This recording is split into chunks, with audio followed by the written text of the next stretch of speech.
In the fall of 1879, the 51-year-old author of War and Peace and Anna Karenina came to believe that he had accomplished nothing in life and that his life was meaningless. Either of these works would have assured him a permanent place in the annals of world literature. Both testified to the depth of his genius and creativity. If artistic achievement of this magnitude cannot instill life with meaning, then where is meaning to be found? Such is the question of life that Tolstoy addresses in his Confession, a question as timeless as the spirit. It may be asked whether Tolstoy ever actually found the meaning of life or the truth he sought. Whatever is said in this regard, it is clear that he continued his search until his death in 1910. His was a life characterized as much by seeking as by finding. Indeed, the meaning he was striving for reveals itself more in the search than in the discovery. And asking the question of life is more vital than answering it. For it is by raising the question that the spirit engages in its struggle for voice, a struggle that finds its expression in works such as the Confession. This is an excerpt from the foreword by David Patterson for Confession by Leo Tolstoy. Tolstoy is a man who, by most measure, was extremely successful. He was wealthy, healthy, fit, high status in the aristocratic nobility society in Russia. Considered one of the greatest novelists. He was married, had a young wife, kids, huge estate, massive mansion. All of this he achieved before the age of 50. So what more did he need? What more did he want? And in Confession, it's not so much a memoir, but more of a spiritual, philosophical reflection on his life. It's a culmination of all these things that he's been thinking about over the past 30, 40 years of his conscious life. And so at the age of 51, he's struck with the question of life, the question of the meaning of life that all men in history at one point asked. Right? And this question haunted him daily.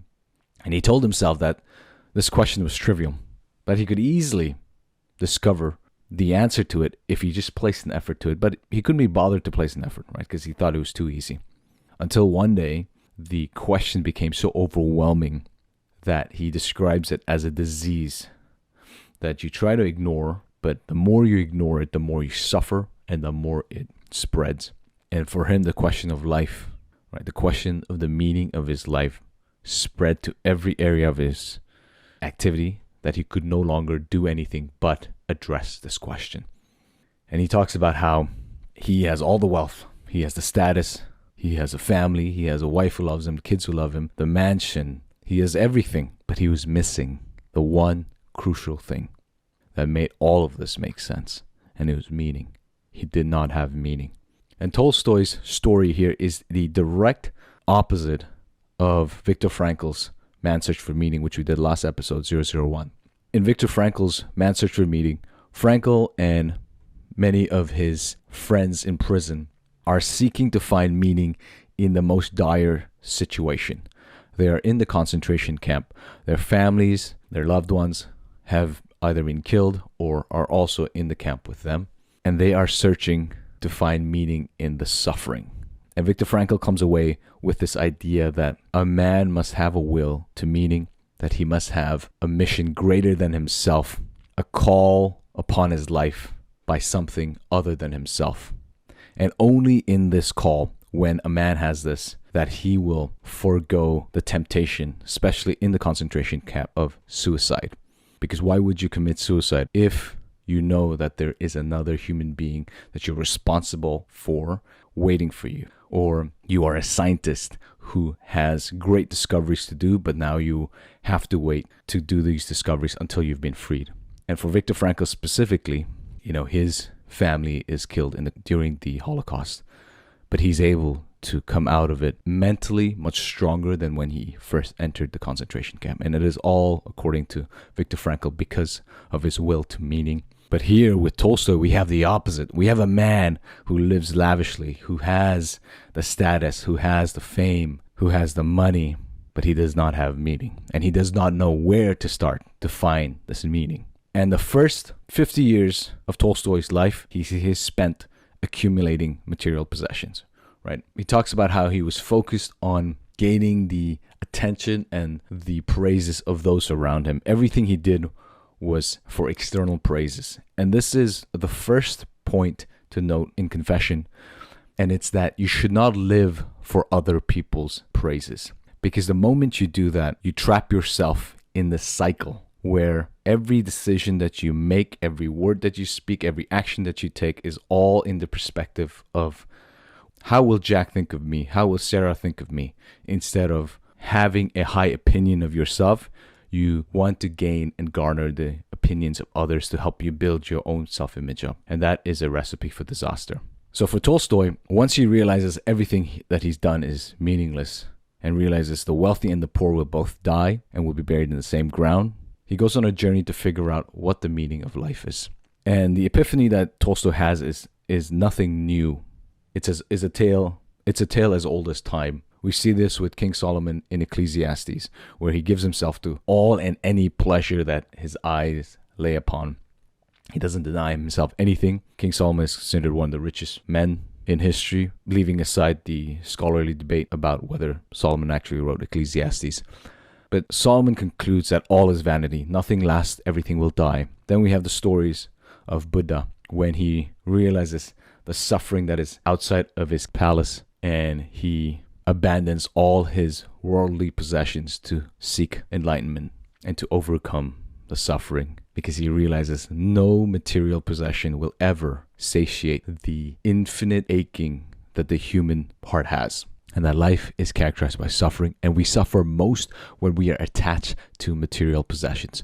And so for the Buddha, we must learn to transcend the suffering. And so I read and I do this podcast so that you and I can learn from those who've walked this life before us, whether that's 50 years ago, that was 100, 500, 1,000 years ago, so that we don't have to make the same mistake that they did, right? So that we can make wise decisions in our lives and the way we go about what we want to do with our lives. We have to remember that you and I are a blimp in time. We only live for a fraction of time relative to the universe, relative to the history of humanity.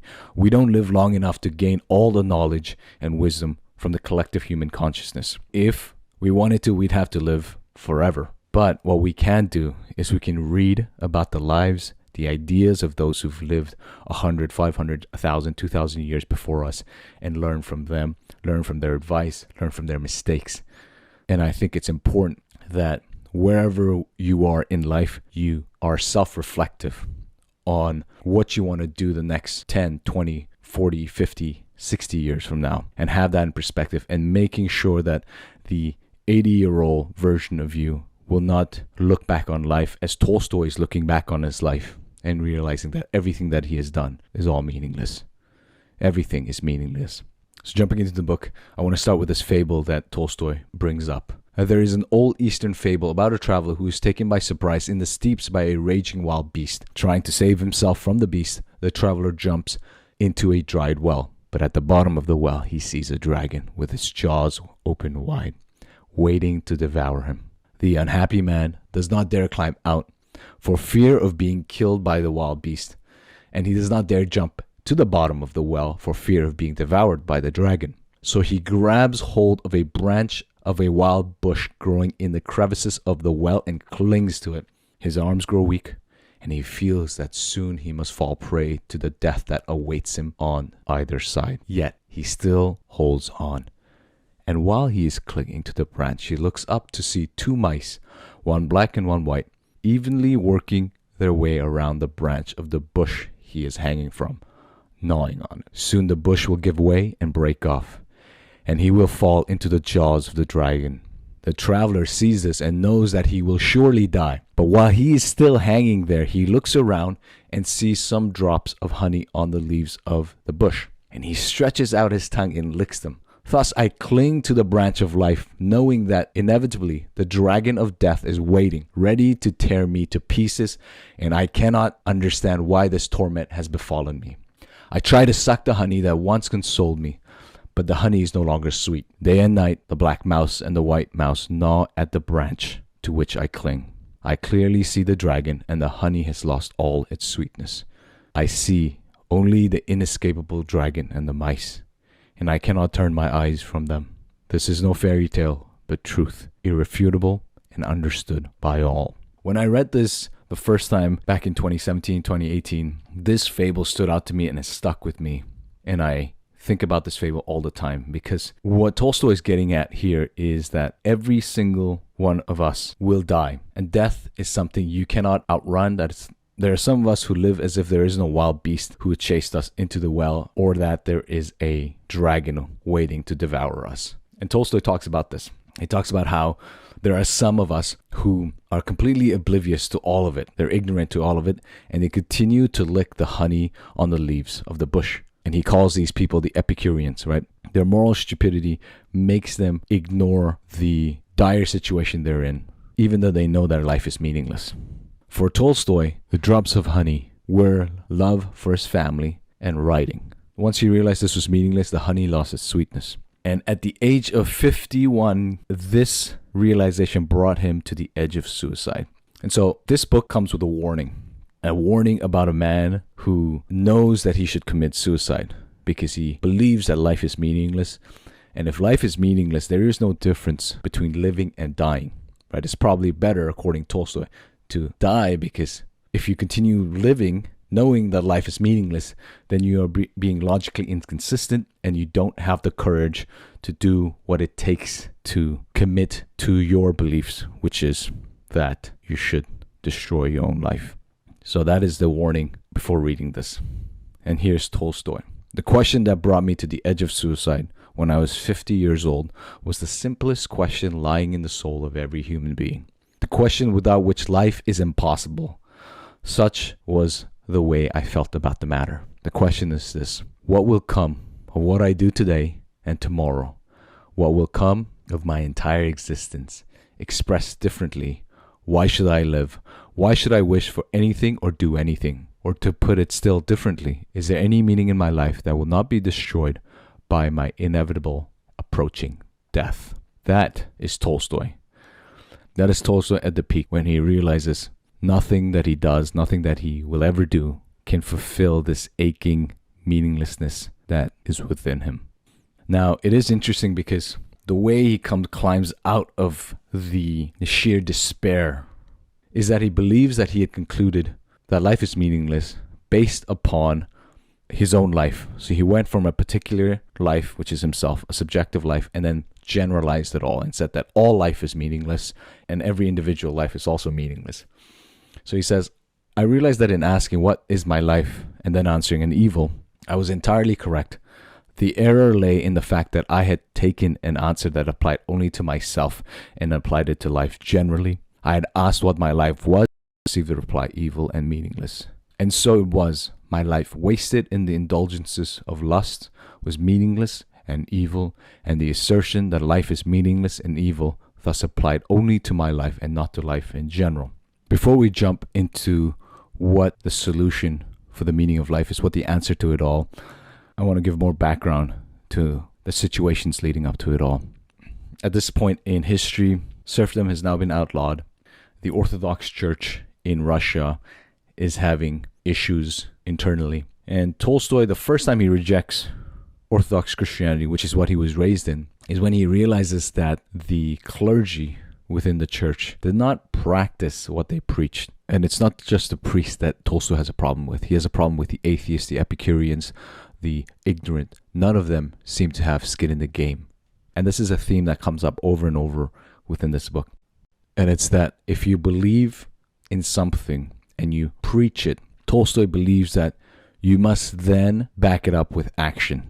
And this goes both for the clergy within the Orthodox Church, where they preach loving your neighbor, loving God, but then turning around and wanting the death of the heretics, for example. Or on the opposite side, the aristocratic circle in which he swims in, there are those in there who believe, who know that life is meaningless, but continue living and continue debasing their moral character as much as possible just to enjoy the pleasures of this life. When, in Tolstoy's eyes, if you believe that life is meaningless, you should destroy your life. And if you don't destroy your life, he calls these people cowards. They are cowards. And Tolstoy struggles with this because it is what makes him ultimately find the meaning of his life, because he sees the opposites of both the religious and the non-religious, both not living up to their own values and not living with conviction. And so when he seeks out who then is actually living life with meaning, it turns out it's the peasants, the ones that he had ignored for his whole life, the ones he thought were below him. He realizes that they are the ones living with meaning. They are the ones who live life to the fullest. And that is the turning point for Tolstoy. But going back to the clergy, he says, if it's difficult to tell from a person's life whether they are a true believer in what they say, and if their life is no different than somebody who doesn't believe the same thing, then for Tolstoy, when he rejects Orthodox Christianity the first time, it's because he cannot tell the difference between the clergy's lives and the lives of his own circle, which he describes as full of parasites. He sees that the clergy preaches one thing, but their actions don't line up. The priest can provide historically accurate doctrinal answers to the questions of life, but when it actually comes to living, they're not living it. So he says, well, if there's no difference between how the clergy lives, who are supposed to be the holiest of men, and how my people in my circle live, and how I live specifically, then what's the point of faith? So if that's the case, then I will then look to build my own moral framework, right? And his moral framework is perfection. His whole life, up until he's 51, is based around intellectual perfection, physical perfection. And I'll go through this. So he says, I tried to achieve intellectual perfection. I tried to perfect my will and to set up rules for myself. I strove for physical perfection by doing all the exercises that develop strength and agility, and by undergoing all the hardship that discipline the self in endurance and perseverance. I took this to be perfection. That is, a desire to be better not in my own eyes or in the eyes of God, but rather a desire to be better in the eyes of other people. So two things to note here. One, Tolstoy is working out. He's hitting the weights here, and he's trying to get as strong as possible. And he talks about how he could go toe to toe with the peasants in the field all day and then go home and study all night and write and still not be tired. And that's how incredibly disciplined and strong-willed Tolstoy is. The second thing is his idea for perfection takes him from his intellectual perfection to physical perfection to then to be better in the eyes of people, and then ultimately develops to him wanting to become stronger than other people. So it reminded me of a quote, and I made this note, from Frederick Douglass when he says, I prefer to be true to myself, even at the hazard of incurring the ridicule of others, rather to be false and to incur my own abhorrence.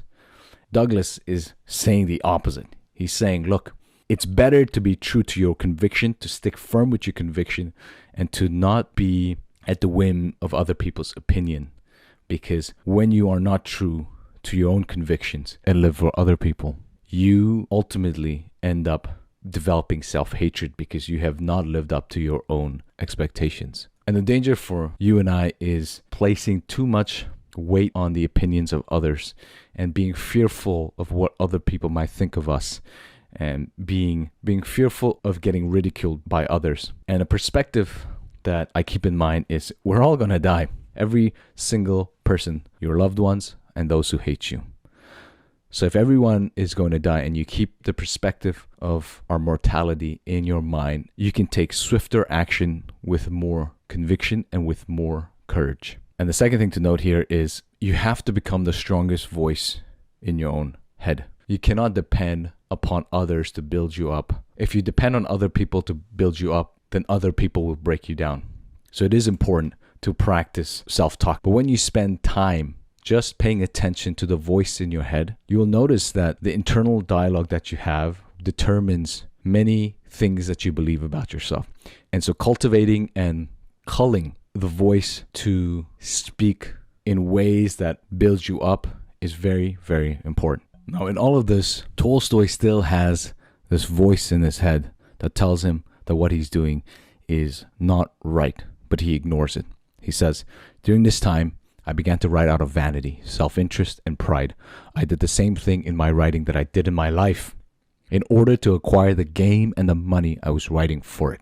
It was necessary to conceal what was good and to flaunt what was bad. Because in flaunting what was bad, it helped him accumulate more status, more fame. more money.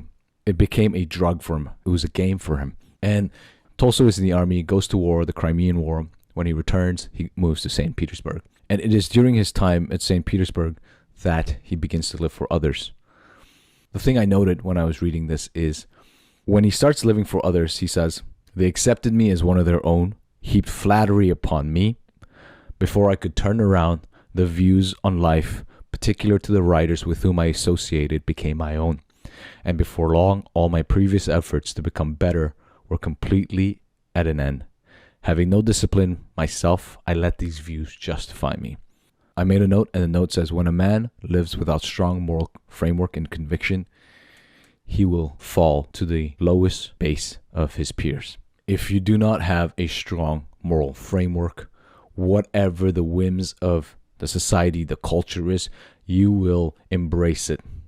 And if you don't stand firm, you'll be like a bamboo tree swinging from left to right to whatever the opinions of the culture is.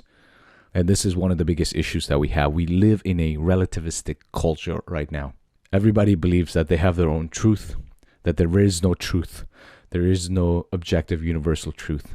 And because of this, we are willing to entertain every single idea as if they are sound. And the one thing I know for certain, and I don't know many things, but one thing I know for certain is that there is truth, right? Because that itself is a true universal statement. But anybody who denies that there is universal truth is self-contradictory, because that statement itself is a universal truth. And so in our relativistic culture, it is important to have a strong moral framework and conviction. And when you're reading Tolstoy's story, that is something that comes up over and over, because he's living for the praises, for the flattery of other people. And whatever they believe and whatever their moral framework is, which according to Tolstoy, ultimately they have none, you end up absorbing it because you don't have anything telling you this is right and this is wrong. In the midst of doing all of this, of living for flattery, living to obtain as much money and praise as possible, Tolstoy says, like any living individual, I was tormented by questions of how to live better. I still had not understood that in answering that one must live according to progress, I was talking just like a person being carried along in a boat by the waves and the wind, without really answering. Such a person replies to the only important question, where are we to steer? By saying, we are being carried away somewhere. And Tolstoy prided himself in being the best version. But even in his moral framework of being perfect, as we know, he wasn't really perfect, because there was still this underlying question that continually asked, how are you living better? It still haunted him. The first time we see this question pierce through the darkness in Tolstoy's life is when he is actually at a beheading. So he says, I realized that even if all the people in the world from the day of creation found this to be necessary according to whatever theory, I knew that it was not necessary and that it was wrong. Therefore, my judgment must be based on what is right and necessary and not on what people say and do. I must judge not according to progress, but according to my own heart. And here you start to see the seed of universalism in terms of morality. You start to see that Tolstoy cannot stand having just seen the beheading of a man. He feels that this is wrong, but he cannot say why he feels that it's wrong. And he doesn't now. Now it's at the point where he doesn't care what other people think. He doesn't care if the whole Russian society thought this was right. To him, this was wrong. It reminded me of something people say Confucius said. You can't find it in any of the literature, but it is a quote that has impacted me very strongly, and I'm going to paraphrase here. At a young age, I set my goals on learning and self-improvement. In my 30s, I established a strong foundation in my life. In my 40s, I found clarity and peace of mind. In my 50s, I gained a deep understanding of the world. In my 60s, I embraced wisdom with an open heart. At 70, I lived in harmony with my own values, never straying from the path of righteousness. What my heart desired and what was morally good aligned. And this is essentially where Tolstoy is. Right? After seeing the beheading, he has this realization. There is a higher principle at play, a universal principle, and he now is on a mission to find this universal principle. So now when he returns home, his mind is filled with the question of life. What is the meaning of all this? So he said, before I could be occupied with my Samara estate, with the education of my son or with the writing of my books. I had to know why I was doing these things. This is very important. The why, going back to Viktor Frankl's Man's Search for Meaning, the why is important.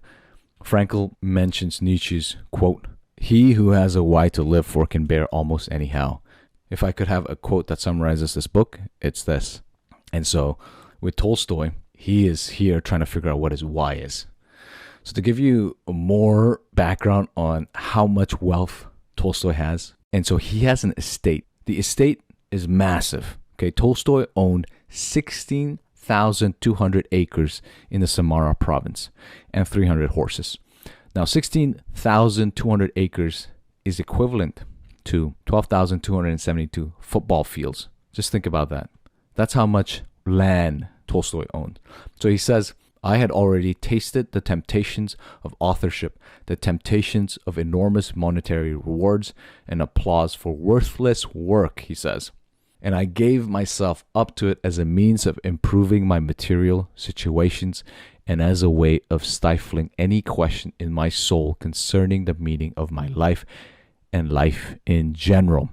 Tolstoy here is not alone in stating this. It is quite easy for you and I to be obsessed with making as much money as possible, with gaining as much material possessions as possible. One, because you want to provide for your family, to give them more than you had growing up. But you have to remember, it is very easy, and we see this in Tolstoy's life and in many other people's lives, that the temptation of enormous monetary rewards can fully absorb your attention and your mind, that in the process of gaining and acquiring and accumulating this all, you lose some of the most important things in life, which is love, family, friends, and peace of mind.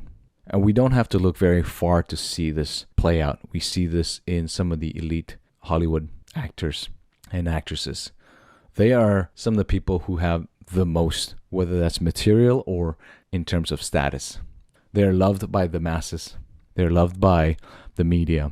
But what we see often are people struggling with existential angst, with despair. We see some of the wealthiest people or children of trust funds being taken by drugs, living life, trying to find meaning. And this is what Tolstoy is struggling with.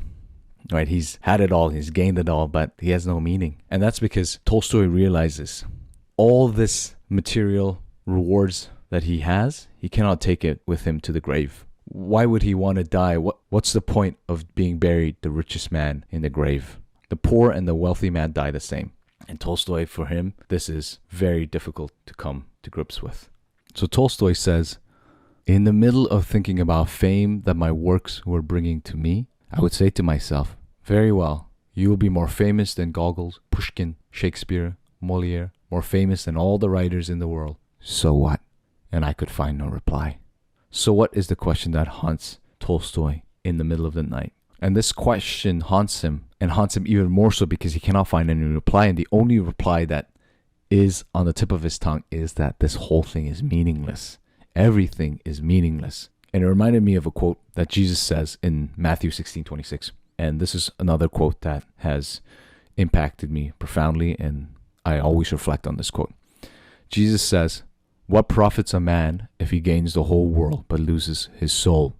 And here you have Tolstoy, who has gained the whole world, but in one sense he has lost his soul, and he's seeking to find salvation for his soul. And so now Tolstoy is struggling with suicide because to him, the truth about life was that life is meaningless. So he says, I grew sick of life. The thought of suicide came to me as naturally then as the thought of improving life had come to me before. This thought was such a temptation that I had to use cunning's ruse against myself in order not to go through with it too hastily. Tolstoy wants to commit suicide.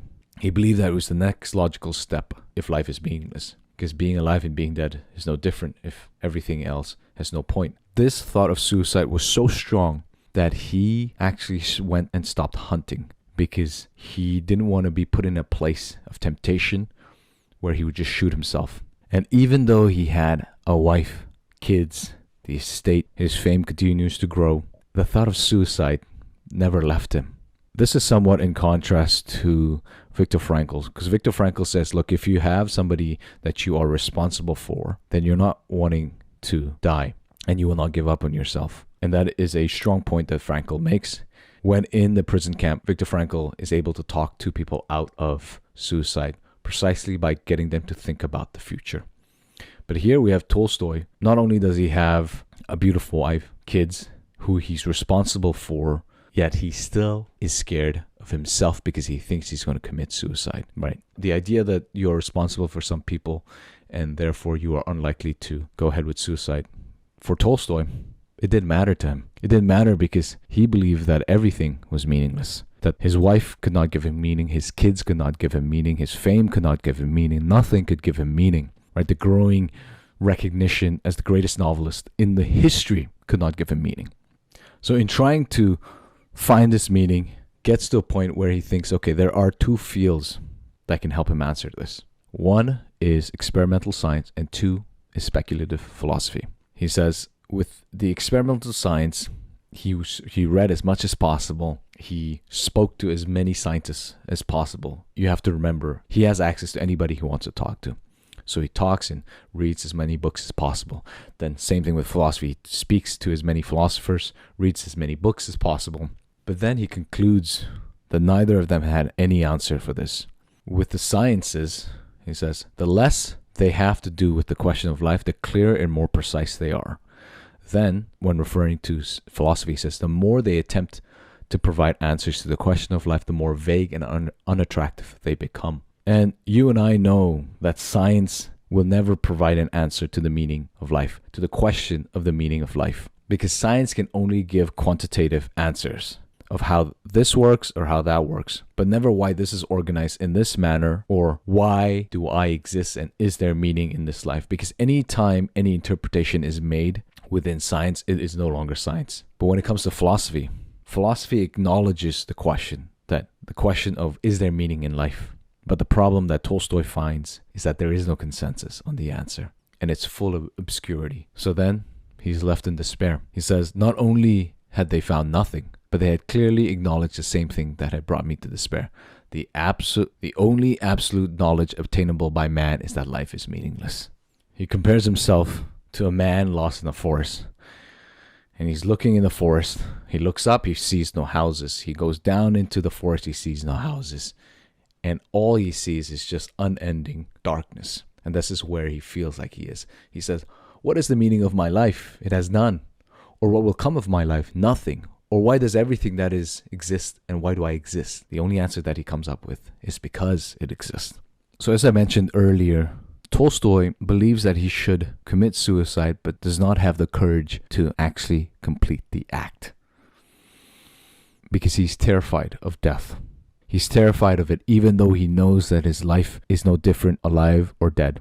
So he says, the wise man seeks death all his life and for this reason death is not terrifying to him. And this is true.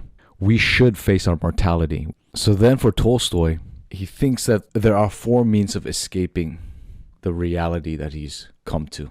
The first way of escaping is ignoring that life is meaningless. And he believes that the ignoring is more so out of ignorance and not so much out of knowing it and then ignoring it. So he says that these people are failing to realize that life is meaningless and they have not understood the problem of life. And if we go back to the fable, he calls them the honey lickers, the people who continue to lick the honeydew each time it comes out without knowing that there are the two mice gnawing away at the branch and that there's a dragon waiting to devour him and that there's a wild beast waiting to kill him if he climbs out.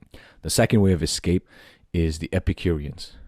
These people, he says, are fully aware of the hopelessness of life, but they are committed to enjoying it as much as possible without ever considering the impending death. And he places himself in this position. He says he's number two. He says these Epicureans, though they are committed to enjoying every single pleasure in this life, they have no moral compass. They will do whatever it takes to enjoy it, even if it means causing harm and being immoral. And these people are also unprepared for death. They do all these things because they are afraid of dying. The third way of escaping the meaningless of life is through strength and energy and courage. And by this, he means people who are willing to go and destroy their life, meaning suicide. Once they realize that life is meaningless, they take the logical step, which is to destroy it. And he says only the logically consistent people act in this manner. Those who are strong, right? Those who are strong are able to act on their conviction. Now, the fourth way of escaping is through weakness. And these are people who continue to live knowing full well that all is evil and meaningless, but they don't have the strength of those in 3. They know what to do, but they can't do it. And then he places himself again in this category. So he's like a 2 and 4. So when he's referring to the Epicureans of number 2, he says, their moral stupidity enables them to forget that all the advantages of their position are accidental. The dullness of the imagination of these people enables them to forget what left the Buddha with no peace. The inevitability of sickness, of old age, and death, which if not today, then tomorrow will destroy all the pleasures. It is the Epicureans who, because they don't confront their mortality, specifically the truth that all is meaningless, when death comes, they are not ready for it. This whole thing is reminiscent of Soren Kierkegaard's Sickness Unto Death. So Tolstoy says of the Epicureans and the weak people of 2 and 4, if you live and cannot understand the meaning of life, put an end to it. Don't turn around and start talking and writing about how you don't understand life. And he's referring to the aristocratic class that he belongs to, where these people spend their time conversing, but they have no skin in the game here. And so he says, as I looked around the narrow circle of my peers, I only saw people who did not understand the problem, people who understood it but drowned it with their intoxication with life, people who understood it and put an end to life, people who understood it but out of weakness continued to live life in despair. If I wanted to live and to understand the meaning of life, I had to seek this meaning not among those who have lost it and want to destroy themselves, but among the millions of people, living and dead, who created life and took upon themselves the burden of their lives as well as their own. Then he goes on to say, it followed that rational knowledge does not give meaning to life, that it excluded life. The meaning that millions of people give to life is based on some kind of knowledge that is despised and considered false. And this irrational knowledge is faith, the only thing I could not accept. So he's at a point where he realizes that it's the peasantry class, right? The class that he abhors, the class that his aristocratic nobility thinks are totally useless or are only good for serving them, realizes that the peasantry are the only ones living with meaning. And he starts to get drawn to them. He spends some time living like them. And it became obvious to him during his time that these people were truly living out their life. But he could not affirm the faith that they lived by, even though he sees that it is the faith that gives the peasantry class the meaning of life. So as he struggles with this, ultimately he is led to faith because he says rational knowledge has been exhausted and he's found nothing more or nothing else that he didn't know before. But he says in faith he found meaning. Faith is the knowledge of the meaning of life. It was the force of life. Wherever there is life, there is faith. Since the origin of mankind, faith has made it possible for us to live, and the main characteristics of faith are everywhere and always the same. Then this next quote reminds me of Viktor Frankl's Will to Meaning.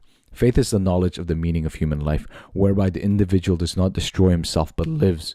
Faith is the force of life. If a man lives, then he must have faith in something. If he did not believe that he had something he must live for, then he would not live. So Tolstoy actually does not want to believe in God. He does not want to believe that faith is the only thing that gives meaning in his life. So he struggles with this, tries to fight it, but then realizes that his seeking for God arose out of his being, not his rationality, not something that he rationally conjured up, because he believed that you couldn't prove the existence of God. Only when he had faith in God did he ever find peace and meaning. And this was the contradiction that Tolstoy was now living in. Any moment in which he acknowledged God, the turmoil, the question of life would calm down. But then the moment he would forget about God, his faith in God, this turmoil would arise. So ultimately he returns to the Orthodox Church.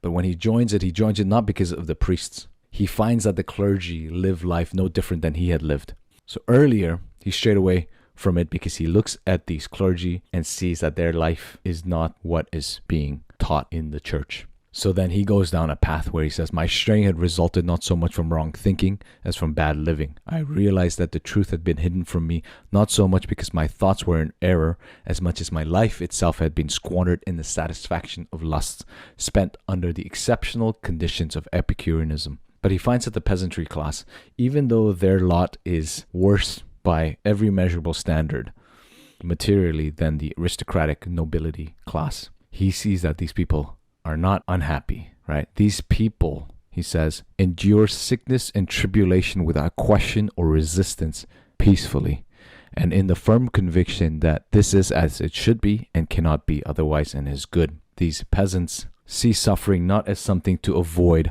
but to embrace and to endure it with virtue, as if it is a test from the gods, or specifically here from God. Again, this reminds you of the Stoics, who believe that suffering and obstacles are placed in your life by the gods to test your moral character, because there's nothing greater than a man who is able to endure suffering well, virtuously in this life. Tolstoy realizes you can't live life like the Epicureans, right? What then should man do? He should earn his life in exactly the same way the animals do, but with one difference, that he will perish if he does it alone. He must live life not for himself, but for all. And when he does this, I am firmly convinced that he is happy and his life is reasonable. This is in complete contrast to how Tolstoy was living before. Before, he was living for himself. He only cared about himself. He only cared about the accumulation of wealth. But now he realizes all of this is meaningless. All of this is useless. I've wasted my life on the indulgence of lust and pleasure. So now I must live in faith, and living in faith means that I must live for others and live in community with others. And Aristotle says man is a social animal, and that's why we cannot, as human beings, live for ourselves. Because if you live for yourself, you'll never be truly happy. You'll never find eudaimonia. I made a note because it reminded me of what Confucius says in the Analects of Confucius in book 4:25. Excellent persons do not dwell alone. They are sure to have neighbors. If you want to be virtuous, you cannot live in a cave by yourself, right? How would you cultivate your virtues? How would you cultivate patience? How would you cultivate loving people if you're living by yourself? It's only by living in community that you become a better human being. And that's why it's important for you and I to make sure that we cultivate strong community where we are. Because when you have a strong community, you can sharpen each other like iron sharpens iron. And for Tolstoy to do this, he says, I realized that if I wanted to understand life and its meaning, I would have to live life, not the life of a parasite, but the genuine life. And once I have accepted the meaning that is given to life by the real humanity that makes up life, I would have to test it out.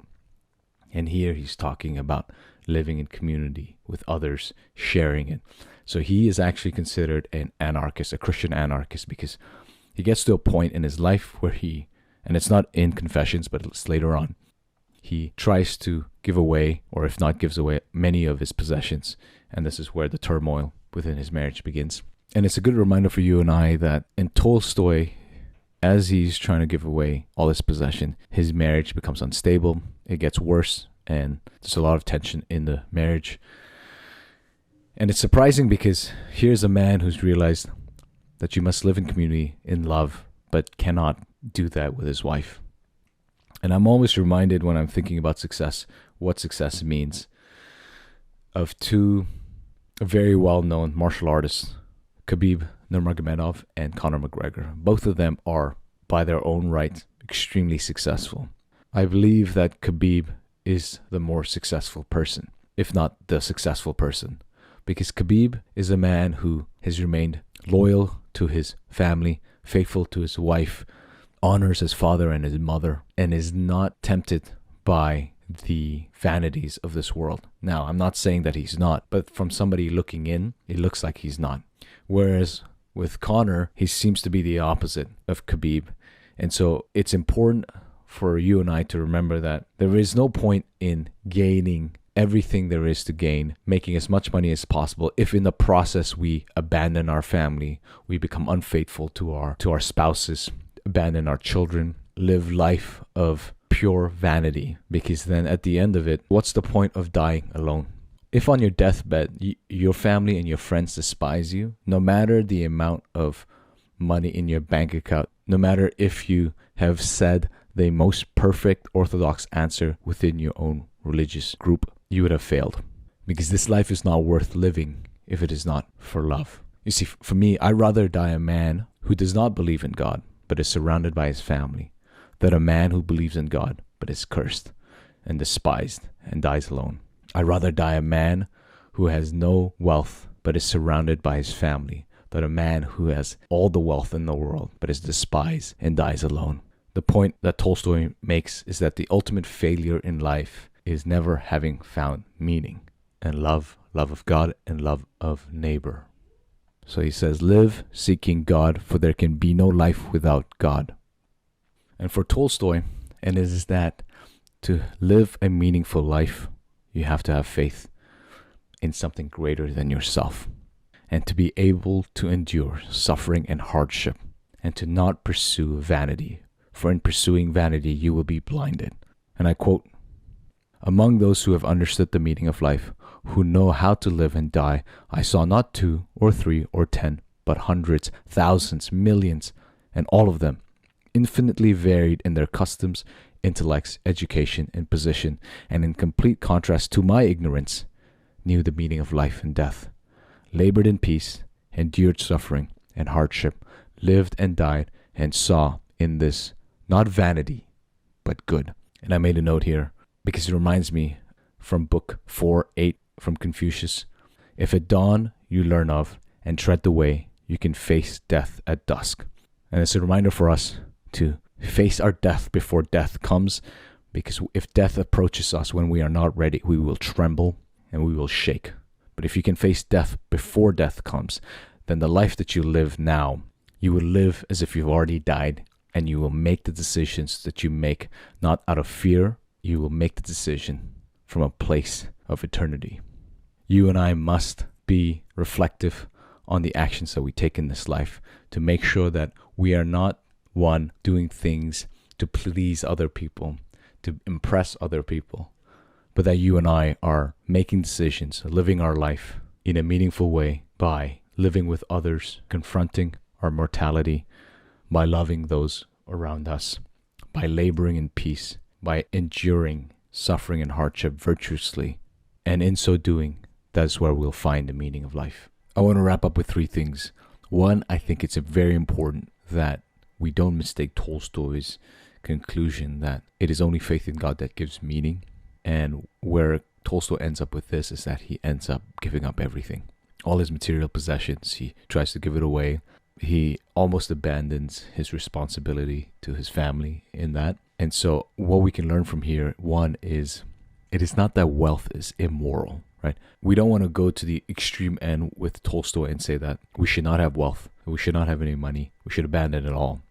Wealth itself is morally neutral. And what we must do instead is see how we are using our wealth for the good to help others in this life. And the other important thing is, how did we acquire the wealth? Did we acquire the wealth through immoral means? And how are we spending it, right? There's a passage in the Bible where Jesus is approached by a rich young man and says, what must I do to gain eternal life? And Jesus replies, obey the commandments. The young man says, well, I've obeyed all the commandments since I was young.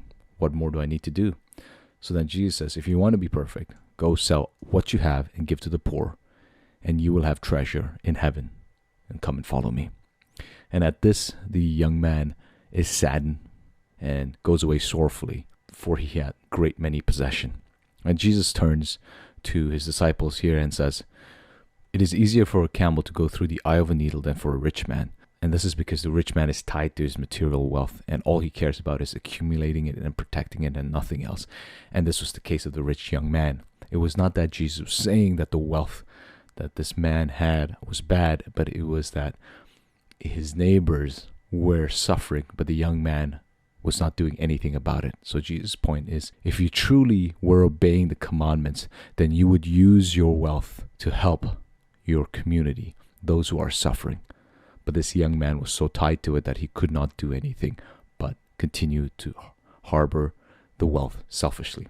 And this is similar to Tolstoy up until he has his spiritual enlightenment at 51 years old. For us, it's that in our pursuit of life, we have to be careful not to become so myopic in the pursuit of wealth that we end up sacrificing everything, including family, love, friendship, health, ethics, and morals, just as Tolstoy did.